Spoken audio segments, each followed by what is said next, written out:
Nice. I'm gonna be doing a little art tutorial. So normally what I do is you find a brush that kind of has a loose edge, not something that's hard. So for example, this brush, I in Clip Studio Paint I use running edge watercolor. So what you would normally start is if you are drawing a kind of like skyish background, you could kind of just use a normal gradient so you get a base for the sky.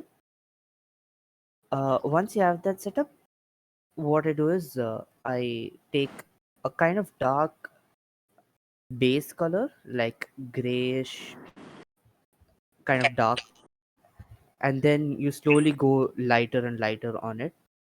So the thing about clouds, the first important thing you should remember is clouds are not gray. So clouds they actually come in different colors. So like you'll see purple, red, and green in clouds. So one tip I'd normally use is to use the inverse color of whatever is your sky color. So for example, my sky color here is kind of bluish, so I'll be drawing slightly yellowish for the clouds. So this kind of clouds will look more realistic.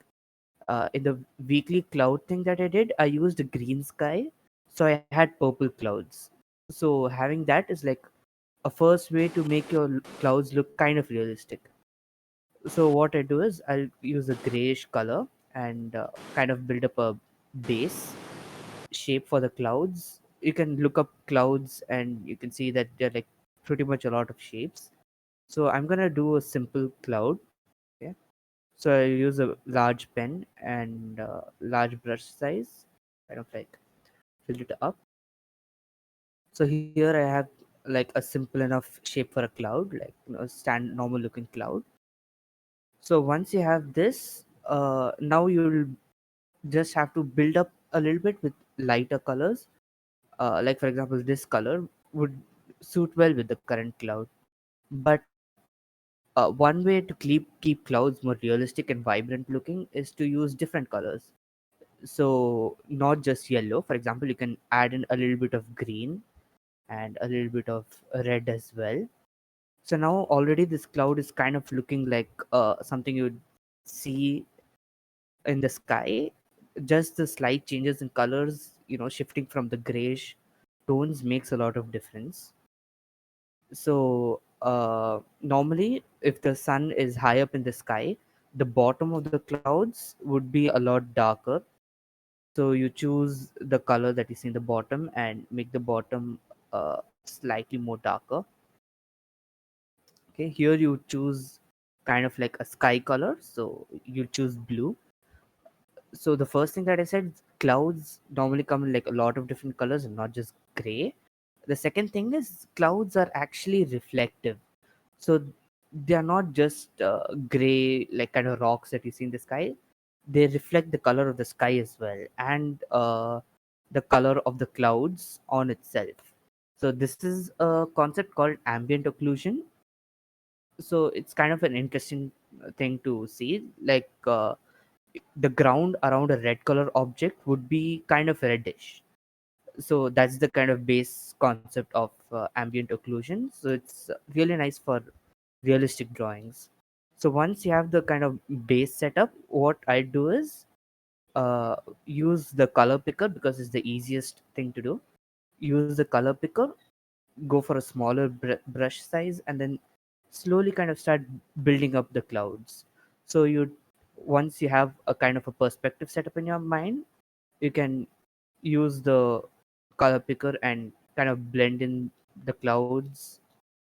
So the first thing you'd want to do is make the bottom like really flat, because clouds, especially when they're heavier, they kind of like squeeze at the bottom. So that you can see if you use references of clouds. So first of all, clouds kind of squeeze at the bottom, so I'm making the clouds a little bit flat, and then I'm using the colors near the boundary to kind of add on to the edge of the cloud. So using that, now you have the base of the cloud looking kind of like flat. Now after this, you build up around the boundaries a bit slowly and kind of blend in the colors. Okay, so that should be your first step that you should do. So now you have like kind of a basic cloud setup. Now the next thing that you do is you kind of add more internal shapes to the clouds. Like say for example, I want this to be kind of a separate looking cloud, and this to be a part that's kind of transparent so you see more inside the cloud. So I have this kind of crack here and this kind of crack here, and then you use the same concept that you did for the rest of the cloud and you start blending it up. Now just like you should it's usually preferred to take the same color scheme. Now for example, if I put a green color lighting here, I'd use the same green color lighting when I have the same directional light. So I can do this and say I have greenish kind of light coming from here. So I do that, and it makes things a lot easier when I want to make these kind of shapes. So I add in a bit of these shapes, and then once again you go, once you feel that this level of the cloud is kind of acceptable and it looks kind of nice, then you move on to the next level, kind of lower level.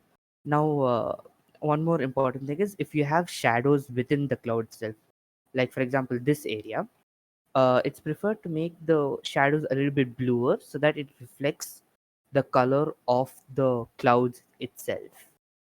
So that's what I'm kind of doing right here. So that way the color of the clouds itself is kind of reflected on, and it gives a bit more natural looking color to the clouds. So then once you're done with this level, you move on once again to a smaller size brush, and here what you do is you just kind of like make quiggly lines, because the clouds normally are not like really smooth, so you have like little pieces breaking up from the cloud and kind of horizontal clouds as well that break up from the original cloud shape, and draw smaller clouds around it as well. And when it comes to the lighter part, it should be like kind of transparent-ish to show that the clouds are almost see-through. So could do this and make a few pieces that kind of separate from the original body of the cloud, so that it look kind of more natural looking and cloudy shaped.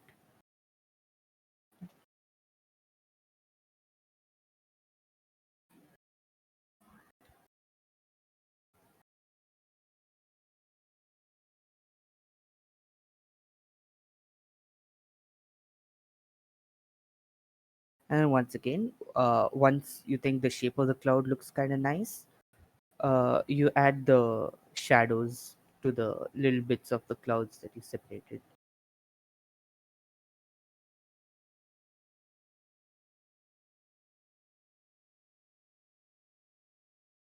And then once you're done with that boundary, you do the same thing for the interior boundaries of the clouds that you did as well.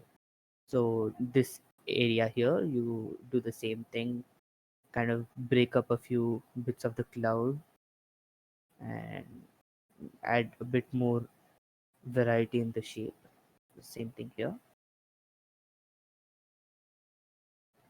And you keep using the color picker so that you get a more blended shade to the clouds.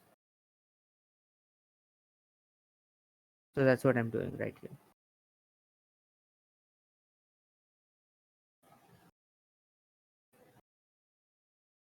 So then once you're done with that, what you need to try to do is you need to try to kind of break the boundaries that you made. For example, this flat cloud base that I've done here, I'm gonna try to like kind of break it up a little bit so it feels like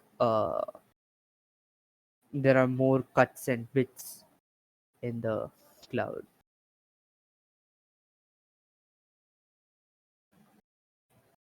Right. So once that's done, you now pick a lighter tone, like really light tone, and you could go for a bigger shape, but it's up to you. And now you do the highlights. So what you would like to do for the highlights is you choose the background, the boundary, overall boundary of the cloud, and then you kind of add the skyish color. Like I choose yellow here. So you add the skyish kind of color to all the boundaries, and that gives a more reflective, three-dimensional looking shape to the clouds.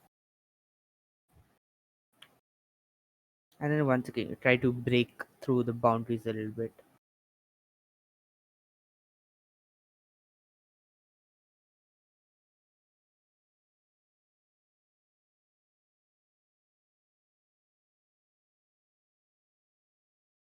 Like to zoom in a little bit to see what's kind of going on.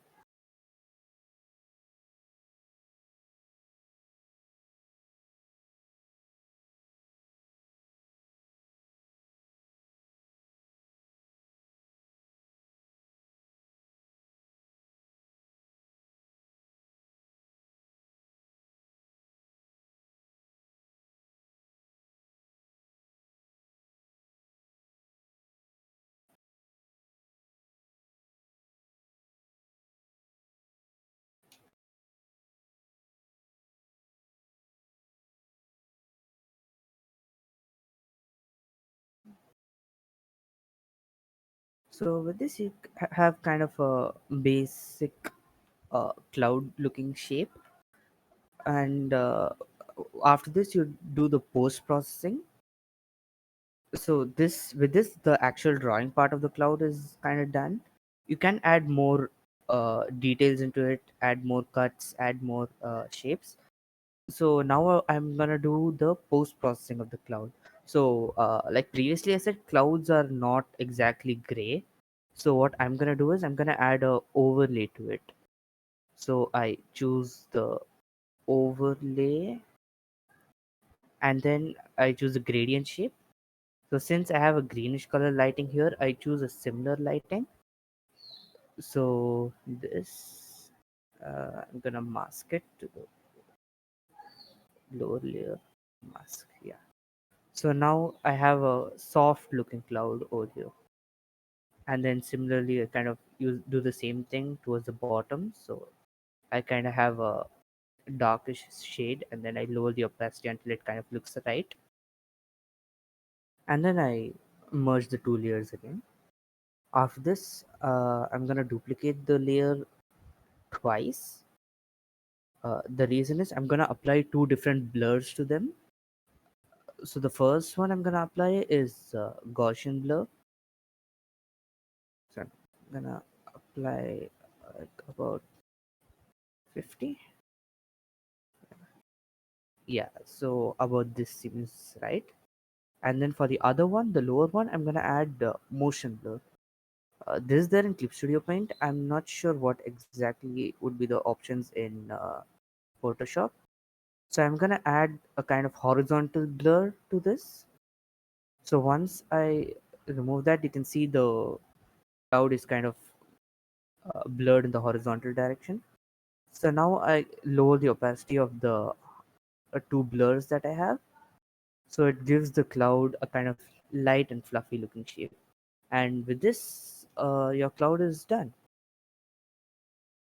So when you're making clouds for different scenarios, like for example, if you're choosing a sunset kind of thing, you'd have a red sky. So if you have a red sky, you choose bluish looking clouds. And in extreme weather conditions like storms, you'd have a dusty yellowish green kind of color. So for that, you can use purple clouds. And mainly, you need to look at different pictures of clouds to see where what kind of colors you'd have. But if you're choosing a more fantasy kind of landscape or fantasy kind of clouds, you can feel free to use whatever colors you want. So yeah, this is a basic way of drawing clouds, and that's the tutorial. I guess that's about it.